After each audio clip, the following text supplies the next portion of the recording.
नमस्कार। जय हिंद, जय भारत। हमारा भारत देश एक बहुत ही बड़ा लोकतांत्रिक देश है। यहाँ पर लोकतंत्र और जनतंत्र, प्रजातंत्र जो एक मजबूत, एक शक्तिशाली सिस्टम, व्यवस्था हमारे देश को मजबूत बनाती है, शक्तिशाली बनाती है। यहाँ पर हमने अनेक राजनेताओं को अर्श से फर्श पर और फर्श से अर्श पर जाते हुए देखा है। हमारी आंखों के सामने कई ऐसे नेता आए जो बहुत ही जमीनी लेवल से, जमीनी स्तर से निकलकर ऊपर प्रधानमंत्री तक पहुंचे, जिसमें सबसे बड़ा उदाहरण आपके समक्ष माननीय पूज्यनीय हमारे प्रधानमंत्री श्री नरेंद्र मोदी जी हैं, जो कि एक चाय बेचने वाला बोल करके अपने आप को एक प्रधानमंत्री के रूप में, एक सफल प्रधानमंत्री के रूप में उन्होंने अपने आप को सिद्ध किया। और अब मैं आपको लेकर चलता हूं दिल्ली के मुख्यमंत्री श्री अरविंद केजरीवाल की ओर। श्री अरविंद केजरीवाल की अगर देखा जाए राजनीति 11 साल की है, और इस 11 साल की राजनीति में ही वह भ्रष्टाचार के चक्रव्यूह में फंस गए। उन्होंने अपने आप को स्वयं चक्रव्यूह में फंसा लिया। एक्टिविज्म और आंदोलन को छोड़कर देखें तो श्री अरविंद केजरीवाल को मुख्य धारा की राजनीति में 11 वर्ष हो चुके हैं। अपने इस छोटे से सफर में वह राजनीति के मीठे कड़वे तमाम स्वाद चख चुके हैं। भ्रष्टाचार के आरोपों में सलाखों के पीछे पहुंच चुके हैं। साथियों के साथ अब उनको भी प्रवर्तन निदेशालय का नोटिस मिल चुका है, और वे खुद के जेल जाने की भी कई बार आशंका जता चुके थे। जन लोकपाल की मांग के साथ आंदोलन के रास्ते में राजनीति में आए अरविंद केजरीवाल भ्रष्टाचार के चक्रव्यूह में बुरी तरह फंस गए हैं। राजनीति में आने से पहले और बाद में भी अरविंद केजरीवाल अपने राजनीतिक विरोधियों को देखते देखते चोर, लुटेरे, बलात्कारी और भ्रष्ट बता दिया करते थे, लेकिन अब वो खुद भी बुरी तरह फंस गए हैं। जिस मुंह से वो दूसरों पर आरोप लगाकर भ्रष्ट होने का दावा करते रहे, आज उसी मुंह से खुद को और अपने साथियों के बेकसूर और कट्टर ईमानदार होने का दावा कर रहे हैं। अरविंद केजरीवाल के कहने पर मनीष सिसोदिया, सत्येंद्र जैन और संजय सिंह को भी लोग बेकसूर और कट्टर ईमानदार आसानी से मान लेते हैं, बशर्ते दूसरे नेताओं पर भ्रष्टाचार के आरोप लगाने के बाद अरविंद केजरीवाल अपनी बातों पर टिके होते, अदालतों में मुकदमा लड़ रहे होते, लेकिन कोई माने भी तो कैसे। जो भी नेता अरविंद केजरीवाल के मीडिया के सामने आकर कुछ कागज दिखाकर भ्रष्टाचार के आरोप लगाने पर कोर्ट चले गए, अरविंद केजरीवाल ने माफ़ी मांग ली और बचने के लिए समझौता कर लिया। मतलब तो यही हुआ कि अरविंद केजरीवाल राजनीतिक विरोध के चलते यूं ही नेताओं पर भ्रष्टाचार के आरोप लगाते रहे। मतलब तो यही हुआ कि अरविंद केजरीवाल के आरोपों में कोई सच्चाई नहीं थी, वे आरोप बस झूठ का पुलिंदा थे। अरविंद केजरीवाल ने अपनी राजनीति चमकाने के लिए नेताओं को भ्रष्ट बता दिया। अब अरविंद केजरीवाल का वही दांव उल्टा पड़ रहा है। शराब घोटाले के बाद अब दिल्ली बीजेपी अध्यक्ष वीरेंद्र सचदेवा ने भी एलजी वीके सक्सेना के साथ साथ सीबीआई को पत्र लिखकर दिल्ली वाटर बोर्ड में हुई गड़बड़ियों की जांच की मांग की है। बीजेपी नेता दिल्ली जल बोर्ड में 500 करोड़ रुपए का घोटाला होने का दावा कर रहे हैं। नए इल्जाम पर सफाई में आम आदमी पार्टी का कहना है कि दिल्ली सरकार पहले ही इसकी शिकायत कर चुकी है और केंद्र सरकार एक्शन नहीं ले रही है। आपका कहना है, आम आदमी पार्टी का कहना है कि अगर कुछ गलत हुआ तो अफसरों ने किया है, मंत्रालय का इसमें कोई लेना देना नहीं है।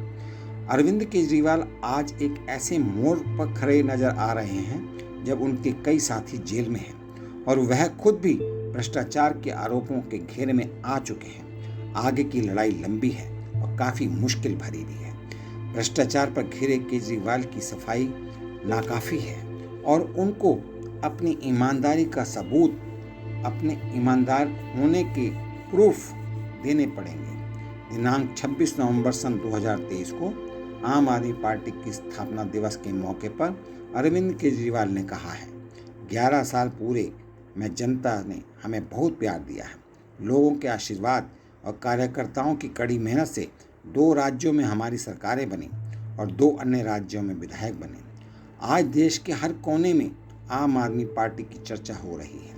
हर राज्य में हमारे कार्यकर्ता हैं। ये बहुत बड़ी बात है।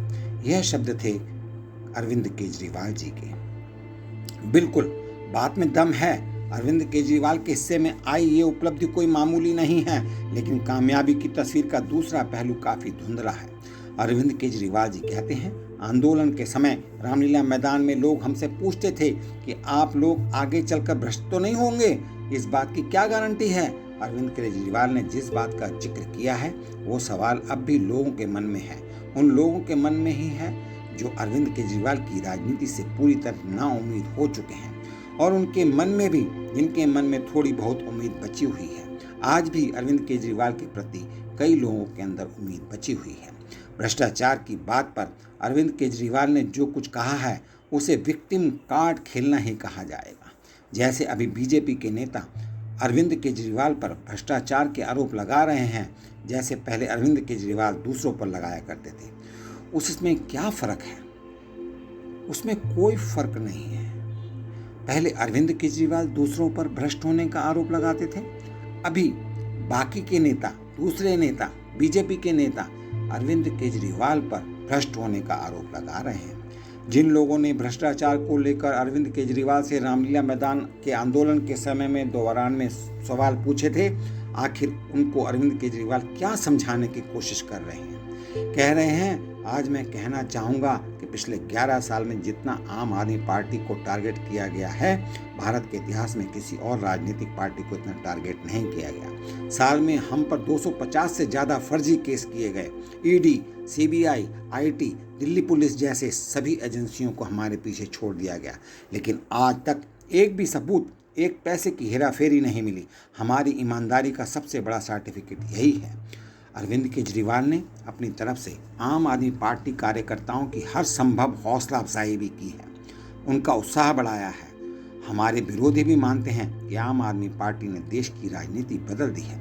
इसी सोच और जज्बे को लेकर हमें आगे बढ़ते रहना है। आगे का रास्ता कितना ही कठिन क्यों ना हो, हम लड़ेंगे और जीतेंगे। ये है अरविंद केजरीवाल जी का कहना। जनता की अदालत में जीतते आ रहे हैं केजरीवाल, यह हम सब जानते हैं। पहले दिल्ली की सरकार, फिर पंजाब की सरकार। अगर अरविंद केजरीवाल और उनके साथियों ने कहीं कोई गड़बड़ी नहीं की है तो देश की न्यायिक व्यवस्था ऐसी है कि कोई कुछ भी नहीं बिगाड़ सकता। ये न्यायिक व्यवस्था की खूबसूरती है कि आरोपी को संदेह का भी लाभ मिलता है। अगर किसी ने कुछ गलत भी किया है तो भी सबूतों के अभाव में वो बच सकता है। लेकिन इसका मतलब ये नहीं है कि कोई नुकसान नहीं होगा। सबसे बड़ा नुकसान हानि समय का होगा। जब तक दूध का दूध और पानी का पानी हो सकेगा तब तक बहुत देर हो चुकी होगी। राजनीति में वक्त ही बहुत मायने रखता है।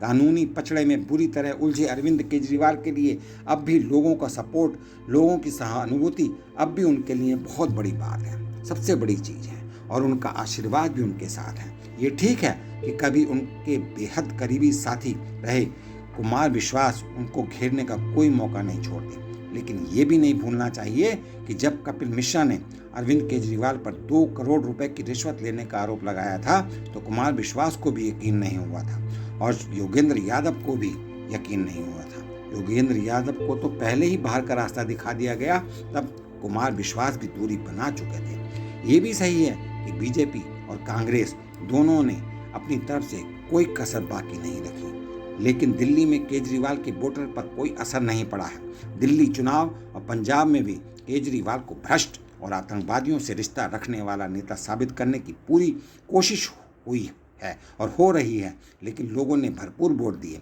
और आप आम आदमी पार्टी की सरकार बन गई। ऐसा भी भरोसा करने वाले कुछ आम लोग भी हैं। ऐसे ही लोगों की बदौलत अरविंद केजरीवाल की पार्टी दिल्ली में दोबारा सत्ता में आती है और 70 में से 62 सीटें जीत लेती है। 117 सदस्यों वाली पंजाब विधानसभा में तो 92 विधायकों के साथ साथ आम आदमी पार्टी की सरकार बनती है। गोवा में 2 और गुजरात में 5 विधायक चुनकर आते हैं। चंडीगढ़ नगर निगम में भी आम आदमी पार्टी जीत हासिल करती है और उसके बाद दिल्ली नगर निगम के चुनाव में भी ये लोगों की नहीं, अरविंद केजरीवाल की राजनीति की जीत है। यह अरविंद केजरीवाल की राजनीति में भी उम्मीदों की मात्र इतनी ही करण बची हुई है। आज जबकि अरविंद केजरीवाल सलाखों के अंदर हैं, जेल के अंदर हैं, और ऐसे समय में अगर अरविंद केजरीवाल निर्दोष हैं, अरविंद केजरीवाल ईमानदार हैं, तो वो जल्द ही बाहर आएंगे। उनको उनके जो वोटर हैं, उनकी जो जनता है, दिल्ली की जनता है, पंजाब की जनता है, उनकी दुआएं, उनकी शुभकामनाएं ही उनको बाहर लेकर आ सकती हैं। उनका आशीर्वाद ही उनको वह बाहर लेकर आ सकता है। लेकिन मैं यहाँ यह भी कहना चाहता हूँ कि भारतीय न्यायिक प्रणाली के अंतर्गत यदि वह दोषी करार कर दिए जाते हैं तो इसमें अरविंद केजरीवाल की मजबूरी कुछ नहीं कर सकते। फिर उनको अपना भविष्य अपने आप ही तय करना पड़ेगा कि आगे क्या करना है। और इसके संबंध में मैं यहाँ यह भी बताना चाहता हूँ कि अरविंद केजरीवाल ने जिस प्रकार का शासन दिल्ली में दिया, जिस प्रकार का प्रशासन पंजाब में दिया, वह एक अव्वल दर्जे का, उच्च दर्जे का प्रशासन रहा है। परंतु जिस प्रकार से भ्रष्ट आरोप उनके ऊपर लगे, जिस प्रकार से आतंकवादियों के साथ उनके संबंध के रिश्ते के बारे में सामने बातें आ रही हैं, यह भी एक विचारणीय विषय है। मैं ईश्वर से प्रार्थना करता हूं कि यदि अरविंद केजरीवाल जी निर्दोष हैं, भ्रष्ट नहीं हैं, ईमानदार हैं, तो जल्दी वापस आ जाएंगे। यदि वह दोषी हैं और उन्होंने ये घोटाला किया है और कुछ जिस प्रकार से आ रहा है कि उन्होंने बड़े बड़े नेताओं की, प्रधानमंत्री से लेकर जजों से लेकर के बड़े बड़े अफसरों की जासूसी का जो एक समाचार चल रहा है कि उन्होंने जासूसी कराने का प्रयास किया था, यदि इस सभी आरोपों के अगर वो दोषी साबित होते हैं तो फिर अन्ना हजारे जी ने भी कह दिया कि सब अपने अपने कर्मों का फल भोगते हैं। इन्हीं शब्दों के साथ मैं आप सभी परिवारजनों के लिए, दिल्ली की जनता के लिए, पंजाब की जनता के लिए और पूरी देश की जनता के लिए हार्दिक शुभकामनाएं देता हूं, मंगल कामनाएं करता हूं।